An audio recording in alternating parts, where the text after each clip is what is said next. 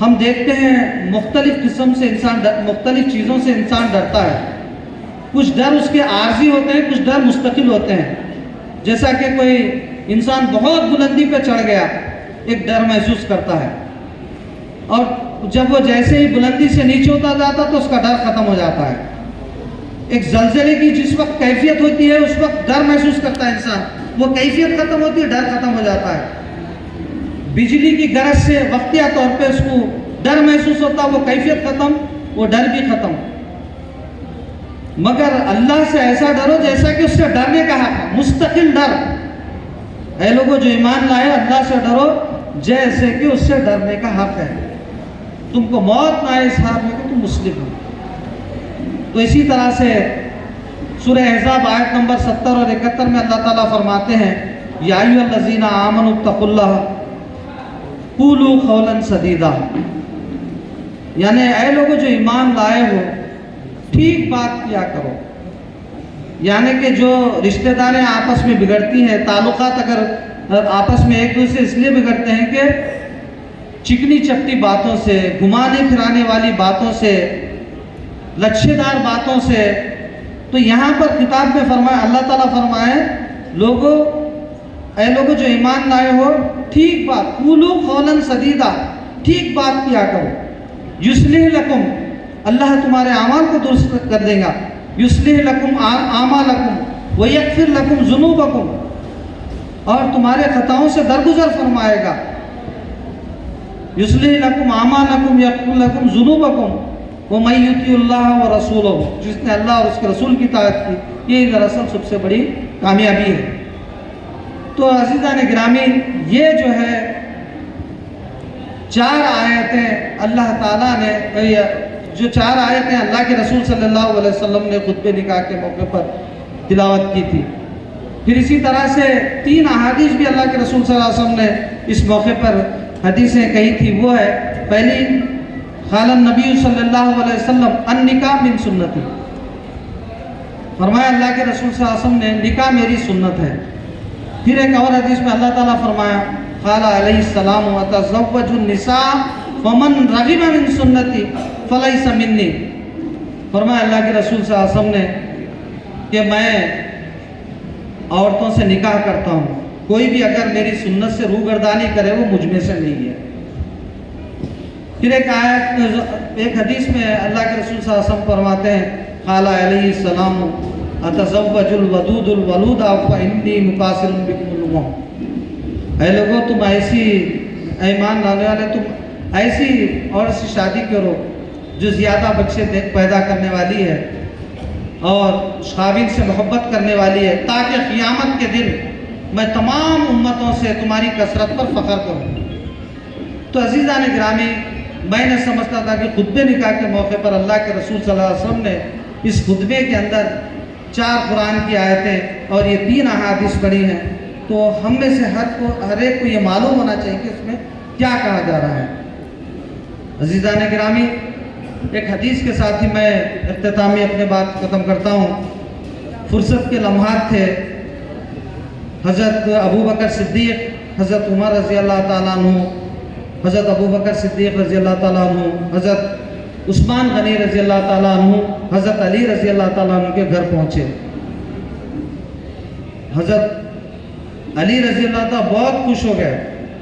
انہوں نے کہا کہ مہمان, بڑے پائے کے مہمان آئے ہوئے ہیں, ان کی تواضع کے لیے اللہ کے حضرت علی رضی اللہ تعالیٰ عنہ نے ایک خوبصورت تشت میں میٹھے شہد کو رکھ کے ان کی خدمت میں پیش کیا. تو اللہ کے رسول صاحب دیکھا کہ اللہ کے رسول صلی اللہ علیہ وسلم نے کہا کہ خوبصورت تشت ہے, اس میں میٹھا شہد ہے, اس میں ایک بال ہے, باریک بال ہے. چلیے حضرت ابو بکر صدیق, اس کی کیا تشبیہ ہو سکتی ہے؟ انٹلیکچوئل جو لیول ہے اس کو ہم ذہن میں رکھنے کی ہے. تو رکھنے کی بات ہے کہ حضرت ابو بکر صدیق رضی اللہ تعالیٰ عنہ فرماتے ہیں, مومن کا دل تش سے زیادہ خوبصورت ہے اور مومن کا ایمان شہد سے زیادہ میٹھا ہے, اور ایمان پر آخری دم تک قائم رہنا بال سے زیادہ باریک ہے. ایک بہترین تشبیہ سامنے آ گئی. پھر اللہ کے رسول صلی اللہ علیہ وسلم نے حضرت عمر رضی اللہ تعالیٰ عنہ سے کہا کہ آپ بتائیے اس کی کیا تشبیہ ہو سکتی ہے؟ تو حضرت عمر رضی اللہ تعالیٰ فرماتے ہیں حکومت تش سے زیادہ خوبصورت ہے، حکمرانی شہد سے زیادہ میٹھی ہے، مگر حکمرانی پہ عدل و انصاف پر باقی رہنا بال سے زیادہ باریک ہے۔ دو بہترین مثالیں سامنے آ گئی۔ پھر اللہ کے رسول صلی اللہ علیہ وسلم نے حضرت عثمان غنی رضی اللہ تعالیٰ عنہ سے فرمایا، تو حضرت عثمان غنی رضی اللہ تعالیٰ فرماتے ہیں کہ علم تش سے زیادہ خوبصورت ہے اور حصول علم کا حاصل کرنا شہد سے زیادہ میٹھا ہے، مگر اس علم پر عمل کرنا بال سے زیادہ باریک ہے۔ یہ ایک تشبیہ۔ آپ دیکھیے جو انٹلیکچوئل لیول ہے، آج ہم بڑے بڑے تعلیم یافتہ لوگ جب آپس میں بات کرتے ہیں تو ان کی بات چیت کا انداز کیا ہوتا ہے؟ پھر اسی وقت آپ صلی اللہ علیہ وسلم نے فرمایا حضرت علی تم بتائیے اس کی کیا تشبیہ ہو سکتی ہے؟ تو حضرت علی فرماتے ہیں کہ مہمان تش سے زیادہ خوبصورت ہے، مہمان نوازی شہد سے زیادہ میٹھی ہے۔ آیا یہ بات معلوم کرنا کہ مہمان ہماری مہمان نوازی سے خوش ہے یا نہیں ہے، یہ بال سے زیادہ باریک ہے۔ پھر اسی طرح سے حضرت فاطمہ رضی اللہ تعالیٰ عنہا بھی تھی اسی محفل میں، آپ سے پوچھا آپ بتائیے اس کی کیا تشبیہ ہو سکتی ہے؟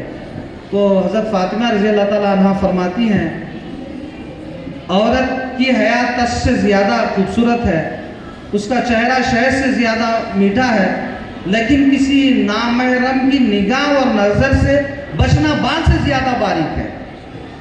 یہ منظر چل رہا تھا کہ اب آپ صلی اللہ علیہ وسلم فرماتے ہیں مومن کا ایمان تش سے زیادہ خوبصورت ہے، اللہ کی معرفت شہد سے زیادہ میٹھی ہے، مگر اللہ کی معرفت حاصل ہوئی یہ معلوم کرنا شہد سے زیادہ میٹھی ہے۔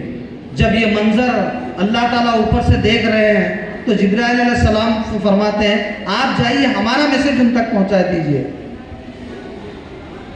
جبرائیل علیہ السلام کہتے ہیں کہ اللہ تعالیٰ فرماتا ہے جنت تش سے زیادہ خوبصورت ہے، جنت کا راستہ، جنت کی نعمتیں شہد سے زیادہ میٹھی ہیں، جنت کا راستہ بال سے زیادہ باریک ہے۔ تو عزیزان گرامی، میں آخر میں اس دعا کے ساتھ اپنی بات ختم کرتا ہوں۔ اللہ تعالیٰ اس نکاح میں خیر و برکت عطا فرمائے، ان کے ذریعے سے ایک ایسی نسل وجود میں آئے جو اللہ کے دین، اس کے غلبے، اس کی اقامت، اس کے کلمے کی سربلندی کے لیے اپنے آپ کو وقف کر دے۔ وآخر الدعوانا ان الحمد للہ رب العالمین۔